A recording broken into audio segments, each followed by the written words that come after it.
Hai, saya Andre dan hari ini saya akan sharing caranya memilih reksadana untuk investor pemula. Reksadana adalah produk investasi yang menguntungkan bagi investor pemula. Pasalnya, reksadana telah dikelola oleh manajer investasi yang profesional dan telah berpengalaman dalam mengelola berbagai instrumen investasi. Terdapat 4 jenis reksadana yang dapat kamu pilih. Yang pertama adalah reksadana pasar uang, reksadana pendapatan tetap, reksadana campuran, dan terakhir adalah reksadana saham. Kamu dapat memilih salah satu ataupun mengombinasikan keempat jenis reksadana tersebut dalam portofolio investasi kamu. Sebagai contoh, kamu dapat melihat investasi reksadana saya di platform Bibit.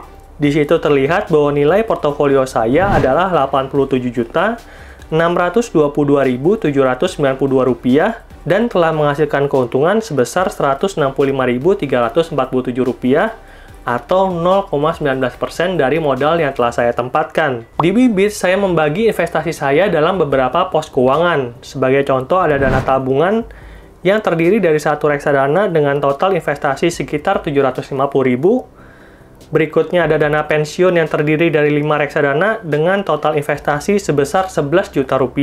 Dan terakhir, ada untuk pembelian apartemen, di mana saya menempatkan di satu reksadana dengan total investasi mencapai Rp75 juta. Setiap investor yang berinvestasi di reksadana pasti ingin mendapatkan keuntungan. Namun perlu kita ingat bahwa reksadana terbaik untuk setiap orang itu berbeda-beda, teman-teman. Yang baik untuk saya belum tentu baik untuk kalian. Oleh karena itu, pada hari ini saya akan sharing cara memilih reksadana terbaik untuk investor pemula. Oleh karena itu, pastikan kalian subscribe channel ini agar nggak ketinggalan informasi seputar dunia investasi. Cara yang pertama dalam memilih reksadana terbaik adalah menetapkan tujuan investasi. Menetapkan tujuan investasi ini sangatlah penting agar kamu tidak kehilangan arah. Sebagai contoh nih, misalkan kamu ingin pergi ke kantor, berarti kan tujuan kamu kantor. Bukan ke pasar, bukan ke gelanggang olahraga, bukan pula ke rumah teman. Nah, jadi, kalau kamu punya tujuan, maka dalam mindsetmu itu udah jelas akhirnya itu ada di mana. Nah, kalau dalam hal memilih reksadana, kamu perlu menetapkan tujuan nih.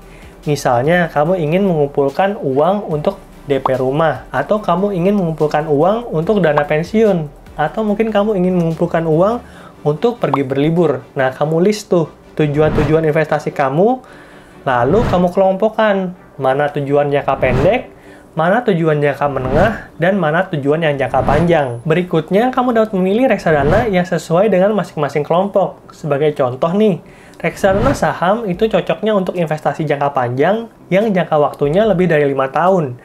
Jadi, kalau kamu ingin mengumpulkan dana pensiun ataupun biaya pendidikan anak, kamu bisa mengalokasikan sebagian besar dari dana investasimu di reksadana saham. Namun, reksadana saham ini kurang cocok untuk investasi jangka pendek yang jangka waktunya kurang dari 5 tahun. Jadi, kalau misalkan kamu ada target untuk mengumpulkan uang liburan ataupun DP rumah di tahun depan, kamu bisa memilih reksadana pasar uang yang paling aman dibandingkan dengan reksadana lainnya. Selain paling aman, reksadana pasar uang juga memberikan imbal hasil yang lebih tinggi dibandingkan dengan deposito. Jadi, daripada kamu invest di deposito, mendingan kamu invest di reksadana pasar uang. Cara yang kedua adalah menyesuaikan reksadana dengan profil resiko kamu. Setiap investor kan pasti ingin memperoleh keuntungan. Dan yang pasti, reksadana akan menghasilkan keuntungan yang jauh lebih tinggi dibandingkan dengan deposito. Walaupun begitu, yang namanya reksadana pasti ada resikonya, seperti resiko penurunan nilai. Oleh karena itu, kamu perlu memilih jenis reksadana yang sesuai dengan profil resiko kamu. Terdapat 3 tipe investor berdasarkan profil resikonya. Yang pertama adalah investor konservatif atau orang yang ingin cari aman. Yang kedua adalah investor dengan tipe moderat. Dan yang terakhir, investor dengan tipe agresif.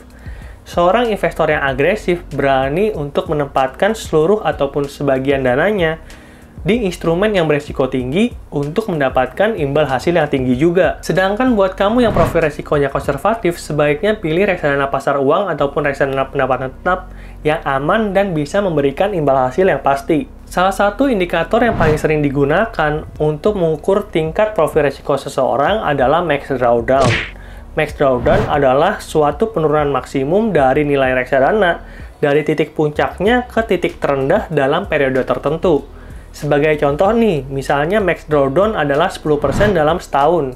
Berarti reksadana tersebut pernah turun nilainya sebanyak 10% dalam jangka waktu 1 tahun. Dengan melihat max drawdown, kamu bisa mendapatkan gambaran berapa sih kemungkinan suatu nilai reksadana itu bisa turun dalam periode tertentu. Dengan begitu, kamu bisa mempertimbangkan apakah reksadana tersebut cocok untuk kamu ataupun tidak.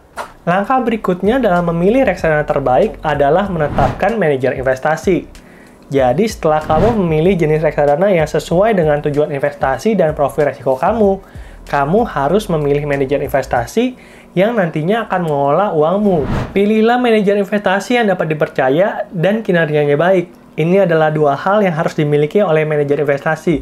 Dapat dipercaya dan kinerjanya baik. Dengan begitu, kamu bisa menempatkan dana investasimu dengan tenang di manajer investasi tersebut. Nah, kalau kamu sudah memilih manajer investasinya, kamu bisa menggunakan aplikasi Digibank, Bibit, ataupun Ajaib untuk membeli reksadana itu secara online. Saya sudah sharing cara untuk membeli reksadana secara online di kolom deskripsi dan di atas sini. Jadi kalau kamu tertarik, langsung aja cek videonya agar kamu bisa mulai berinvestasi di reksadana.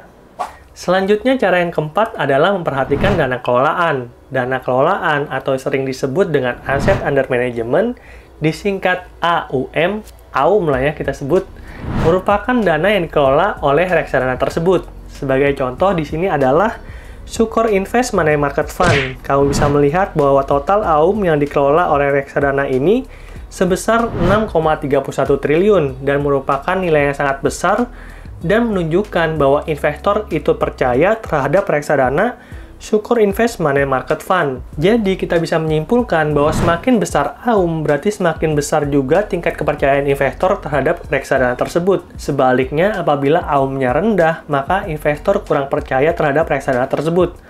Menurut saya pribadi, nilai AUM yang layak untuk dipertimbangkan adalah di atas 1 triliun. Kalau nilai AUM-nya lebih dari 1 triliun, kamu bisa merasa aman ketika berinvestasi di reksadana tersebut. Dan cara terakhir dalam memilih reksadana terbaik adalah melihat beban biaya ataupun expense ratio dari reksadana tersebut.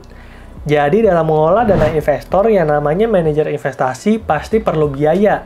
Bentuk biayanya ini ada macam-macam teman-teman. Ada biaya marketing, ada kustodian, ada fee trading, dan masih banyak lagi biaya yang harus dikeluarkan oleh seorang manajer investasi. Jadi jika kamu menemukan expense ratio yang rendah dari suatu manajer investasi, maka manajer investasi tersebut dapat diandalkan untuk mengelola dana investasimu.